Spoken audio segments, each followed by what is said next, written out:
Good evening and welcome to Masterpiece Theatre. I'm Alistair Cook. The story you are about to hear is mostly true. It is also extremely boring and has no redeeming value whatsoever. Yet, we are compelled to tell it. Tonight, with the help of Alexa. Yes, I'm here. I listen once I hear the wake word. No, I was simply trying to introduce you, Alexa. Yes, I'm here. I listen once I hear the wake word. Oh my, this is not going well. Let's get on with it. Alexa, what can you tell me about Bruce Gibson? Mel Gibson is an American actor and director who is 62 years old. No, what can you tell me about Bruce Kirk Gibson? Kirk Gibson is a former Major League Baseball player and manager. Seriously? Alexa, what can you tell me about the Bruce Kirk Gibson who works for Kaiser Permanente? Oh, him. Let me see. Bruce Gibson was born on September 9, 1963.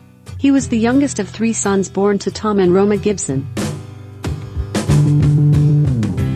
Okay, let's move on to his involvement with healthcare. Starting at an early age, Bruce has been heavily involved with healthcare.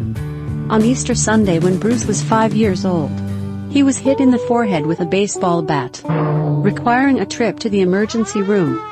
No. When he was 9 years old, Bruce crashed his bicycle into a brick wall, requiring another trip to the emergency room. No, that's not what I'm asking. When he was 10, he flipped over the handlebars of his bicycle, smashing his face on the street, requiring another trip to the emergency room. Okay, wait a minute. When he was 11, he was hit in the head with a hammer while working at the YMCA Christmas tree lot. Oh bloody hell. Again, another trip to the emergency room. You have got to be kidding When me. Bruce was 12, he again wrecked his bike, knocking out his two front teeth. Crikey. And, can you guess? Requiring another trip to the emergency room? You got it. Bruce was given the nickname of the walking disaster area. Well, that seems pretty harsh. That name was given to him by his mother. Okay, Alexa, that's not the kind of involvement with healthcare I was asking about. So how did Bruce get into the healthcare information technology field? In junior high and high school, Bruce was not interested in taking any computer classes, as he found that working with computers was extremely boring, and besides, he didn't want anyone to think that he was a nerd. As if he wasn't already one. Oh my, how embarrassing. Please continue. In 1985, Bruce took a job at the Southern California Gas Company as a utility support clerk, working in the law department. Utility support clerk. That sounds pretty important. Not really. Basically, he was just a gopher, go for this, go for that, delivering important memos, making sure there was paper in the copying machines, and picking up attorneys from the airport. Okay, so how did he get into healthcare IT? I'm getting to that. After 2 years in that job, Bruce was promoted to the position of department accounting clerk. He was now responsible for paying all the department invoices and validating all the attorneys' timesheets. So he's still not working in IT yet? If you would stop interrupting me. Okay. When Bruce's boss found out that he could type 85 words a minute, he was asked to help enter data into the new IBM System 36 mini computer. So finally he's working with a computer system. Will you please? Sorry. Anyhow, after learning how to use the new computer system, Bruce was put in charge of training the department's secretaries how to enter the attorney's time into the computer. 2 years later, Bruce received another promotion. He was now the Law Department Information Services Coordinator. Well, that's an impressive title. Actually, it's just a fancy way of saying computer guy. Okay, so what about healthcare? I'm getting there. Bruce was now in charge of the Law Department's computer systems. When all the attorneys received Windows-based computers, Bruce was put in charge of training them. Trying to train lawyers? That sounds horrible. No kidding. The only thing worse would be trying to train a bunch of doctors. Right. So what about healthcare? In 1994, the gas company went through some downsizing. As a result, Bruce was laid off. Oh, rubbish. Shortly thereafter, Bruce got a new job, working at San Gabriel Valley Medical Center. So, finally he's working in healthcare. Yeah, sort of. He was basically hired to train all the doctors on their new Windows computers. What happened when he was done with that? After that, he became the hospital's network administrator. And he was put in charge of the hospital's Y2K remediation efforts. Oh yes, Y2K. Didn't everybody think the world would end? Don't ask me, I wasn't even born yet. Well, I guess the world didn't end after all. That's right, aren't you a genius? Thank you, I think. Please continue. In the summer of 1999, the hospital group was purchased by Catholic Healthcare West. Bruce was laid off again. Again? Yes, but soon he found another job. Welcome to the world of Sanyo. This time with Sanyo Fisher Company. The electronics company? That's right. Ha, funny story. Many years ago I had an old Sanyo tape recorder Hey, that's great. Anyhow, Bruce was the technical support representative for the company's line of digital cameras and projectors. One day in 2004, Bruce got a call from his friend Mike. Lovely. The conversation went like this.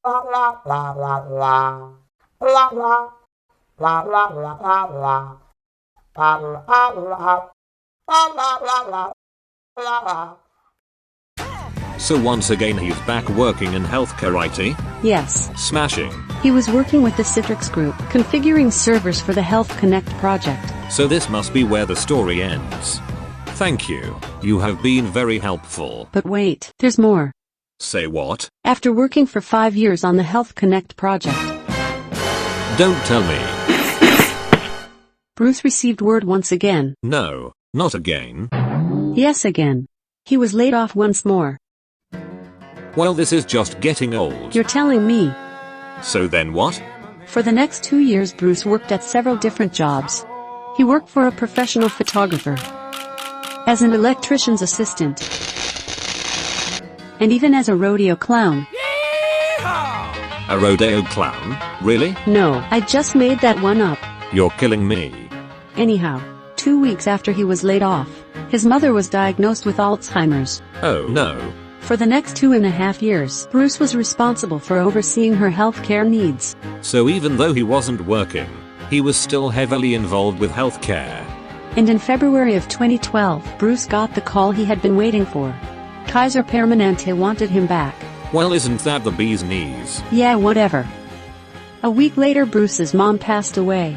And a week after that, he started his new job. He was now a technical support representative, working on the empty calendar upgrade project. Well, bravo. And he is still working there today as a senior systems administrator. So let me understand. For all these years Bruce has been working in the IT field, yet he never wanted anything to do with computers? And he even got a job because of what he didn't know? Yeah, imagine that. So if he never wanted to get into the healthcare and IT fields, why is he still working there? He says it's because he wants to work in a field where he can make a positive impact on the lives of others. Well, that sounds very noble. I think he's lying. What? I think he's only working to support his addiction.